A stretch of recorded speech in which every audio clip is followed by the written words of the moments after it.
ভূতৰ বাৰীত বানে উটুৱাই নিলে ৰেলপথ প্ৰায় ৩০০ মিটাৰ ৰেলপথ বিচ্ছিন্ন হৈ পৰে হিমলুগুৰি আৰু মাউট গাঁৱৰ মাজত বিচ্ছিন্ন হৈ পৰে ৰেলপথটো পুনৰ নিৰ্মাণৰ কাম আৰম্ভ কৰিছে কৰ্তৃপক্ষই শিৱসাগৰ আৰু চৰাইদেউ জিলা মাজেৰে পাৰ হৈ যোৱা যি ৰেলপথ আছে ৰেলপথ ব্যাঘাত জন্মিছে এই বানপানীৰ ফলত মই বৰ্তমান উপস্থিত আছো শিমলুগুৰি ৰেলৱে জাংচন আৰু মাউট গাঁও ৰেল ষ্টেচনৰ মাজৰ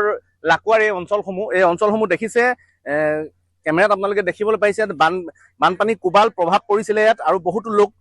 ক্ষতিগ্ৰস্ত হৈছিলে কিন্তু সমান্তৰালকৈ এইটোৱে হৈছে উজনি অসম আৰু নামনি অসমৰ সংযোগ কৰা ৰেলপথটো এই ৰেলপথটো প্ৰায় ৩০০ মিটাৰ ইতিমধ্যে বানপানীত আচলতে উটুৱাই লৈ গৈছে বানপানীৰ কোবাল হুতে ৰেলৰ যি চিৰি থাকে ৰেলৰ যি লাইন থাকে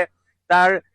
ৰেলখন চলাচল কৰাৰ যি সম্পূৰ্ণ ব্যৱস্থাটো ইয়াত নাইকিয়া হৈ গৈছে এই স্থানলৈ আহিলে আপুনি অনুভৱ কৰিব যে ইয়াত ৰেলপথেই কিজানি নাছিল ইতিমধ্যে ৰেলৰ চিৰিসমূহ এই ধৰণে কাষত পৰি ৰৈছে আৰু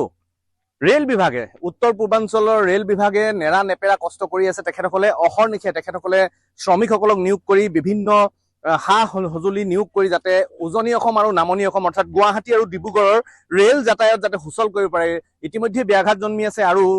নামনি অসমৰ পৰা গুৱাহাটীৰ পৰা বা লামডিঙৰ পৰা ডিব্ৰুগড় অভিমুখী কোনো ৰেল চলাচল কৰিব পৰা নাই যাৰ বাবে আচলতে জনসাধাৰণে জিয়াটো ভুগিবলগীয়া হৈছে আৰু বানৰ সময়ত এই পলায়নকাৰী